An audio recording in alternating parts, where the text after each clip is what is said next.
nama saya Cecilia Salika Putri, biasa dipanggil Cecil, NIM 20, asal Banjarnegara, mahasiswa program studi elektromedis Sanata Dharma.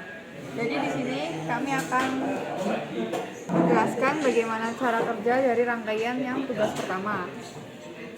Sebelumnya, di sini kita menggunakan BC547, potensio, LDR, relay, dan lampu.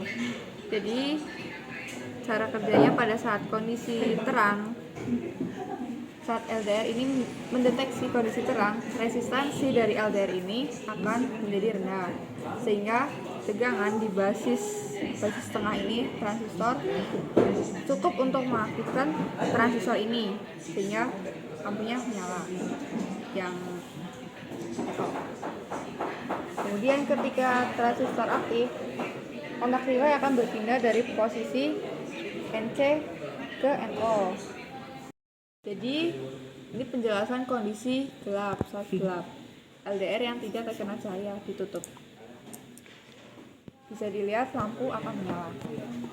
Saat LDR ini mendeteksi kondisi gelap, resistansi LDR menjadi naik, sehingga tegangan yang diterima oleh basis transistor satu ini tidak cukup untuk mengaktifkan relay.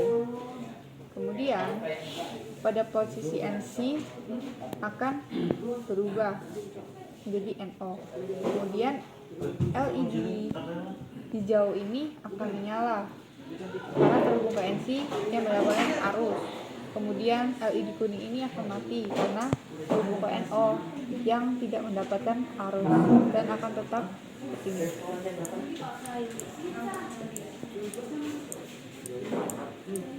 Kemudian untuk pengukurannya akan dilanjutkan oleh Vivi.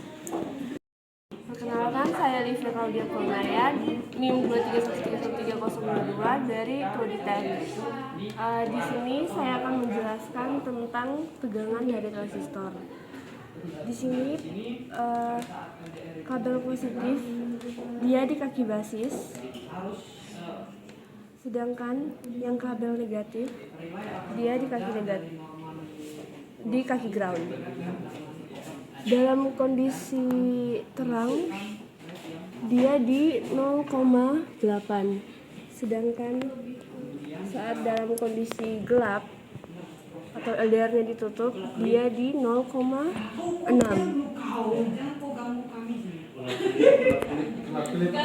Perkenalkan, nama saya Yulita Linda Mude dengan NIM 23131303 dari Fakultas Vokasi Universitas Sanata Dharma dengan jurusan Teknologi Elektromedis angkatan 23. Di sini saya akan menjelaskan rangkaian nomor 2. Komponen yang digunakan yaitu BC547-nya ada 2, LDR-nya 1, transistornya 1, resistornya 2, potensionya 1, sama relaynya 1.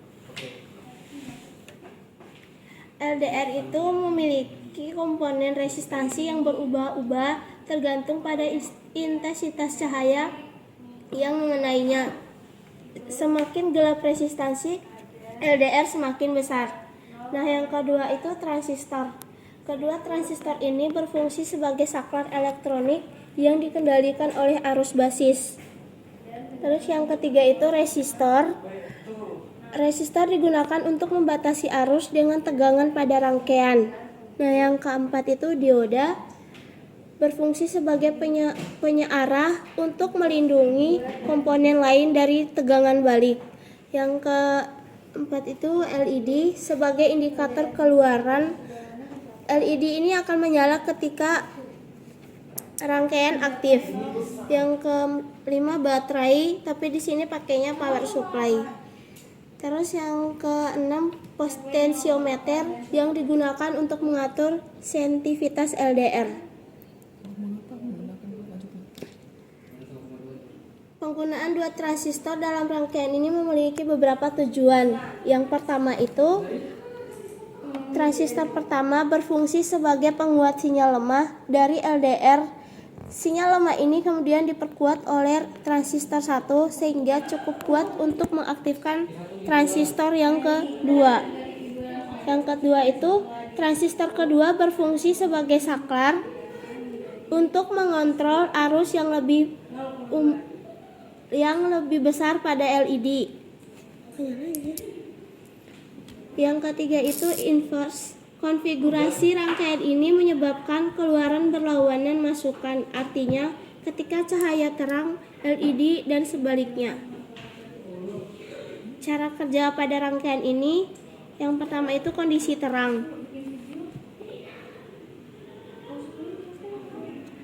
Ketika intensitas cahaya yang tinggi, resistansi LDR rendah, arus mengalir melalui R1 dan transistor 1, namun tidak cukup besar untuk membuat transistor 1 konduksi. Akibat transistor 2 juga tidak konduksi dan LED merahnya tetap mati. Yang kedua itu kondisi gelap. Ketika intensitas cahaya rendah, resistansi LDR meningkat. Hal ini menyebabkan tegangan pada basis transistor 1 meningkat, cukup besar untuk membuat transistor 1 konduksi. Ketika transistor 1 konduksi, arus mengalir melalui kolektor transistor 1 dan basis transistor 2, membuat transistor 2 juga konduksi. Akibatnya LED merah menyala. Ini merupakan kondisi saat terang yang menggunakan tegangan antara transistor 1 dan transistor 2. Jadi transistor 1 ini mendapatkan probe yang berwarna merah dan transistor yang kedua mendapatkan probe yang berwarna hitam. Kemudian ini saat kondisi terang kita bisa lihat tegangan pada multimeter sekitar 0,8 volt DC. Kemudian pada saat kondisi gelap, saat ditutup, kondisinya mendapatkan 0, tegangannya 0. Merupakan tugas rangkaian yang ketiga, kita menggunakan IR LED dan fotodioda. Jadi IR LED ini diberi arus oleh sumber daya baterai yang memancarkan inframerah yang akan diterima oleh fotodiode. Ini nggak bisa dilihat mata manusia. Kemudian ketika objek mendekat atau berada dalam jangkauan, inframerah yang terpancar oleh IR LED ini akan memantul dan mengenai fotodioda.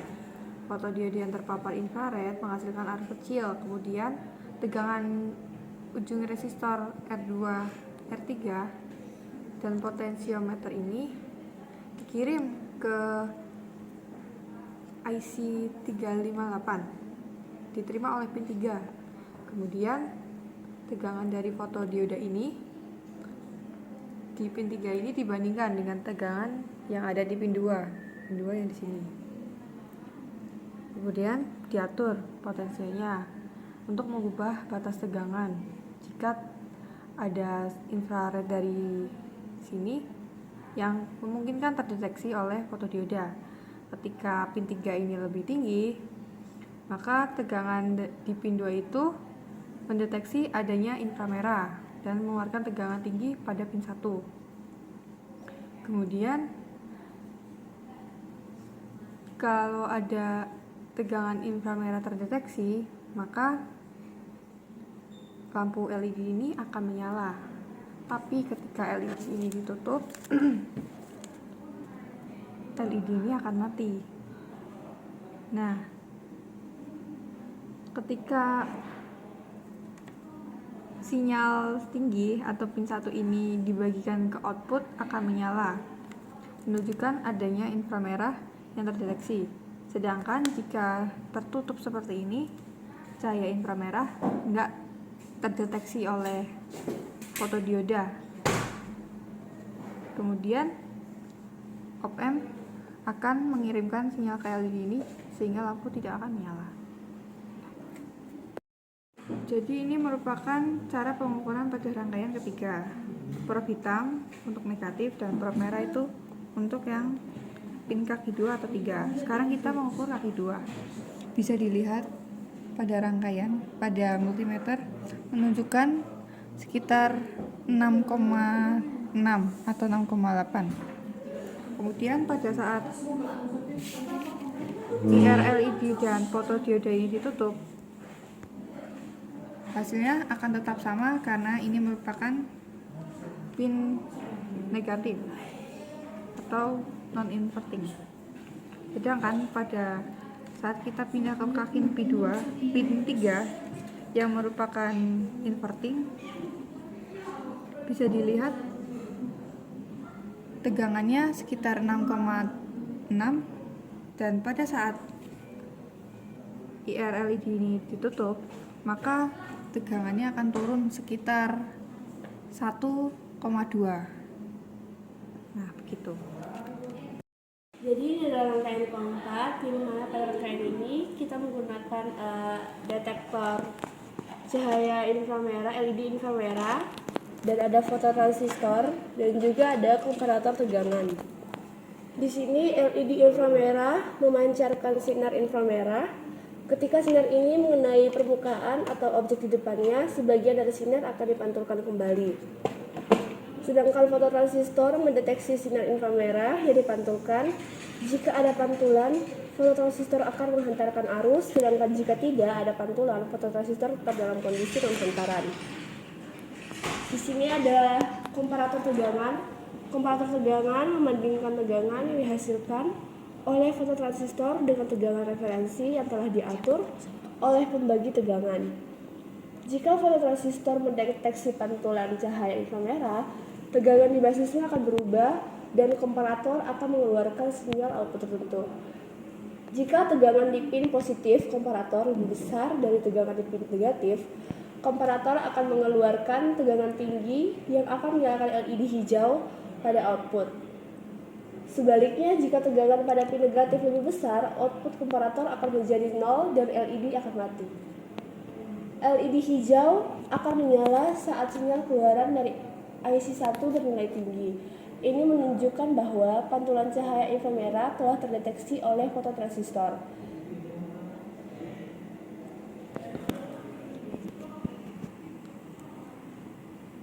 Jadi ketika fototransistor dan infrared merah ditutupi, maka LED akan menyala.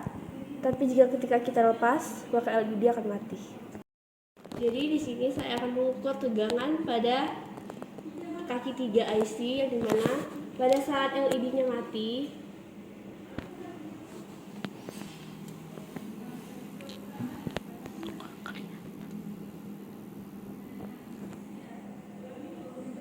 dia akan berada di nilai 2,2. Sedangkan ketika LED-nya menyala, maka dia berada di tegangan sama 2,3. Dan ketika di kaki 2, mengukur IC kaki 2, pada saat LED-nya nyala, dia akan berada di tegangan 0,4. Tapi ketika LED-nya mati, dia akan berada di tegangan 0. Nah, ini cara kerja pada rangkaian tugas 5.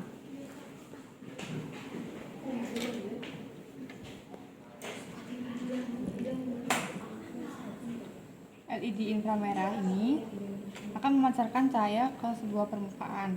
Nah, ketika sensor mendeteksi garis hitam, misalnya ini,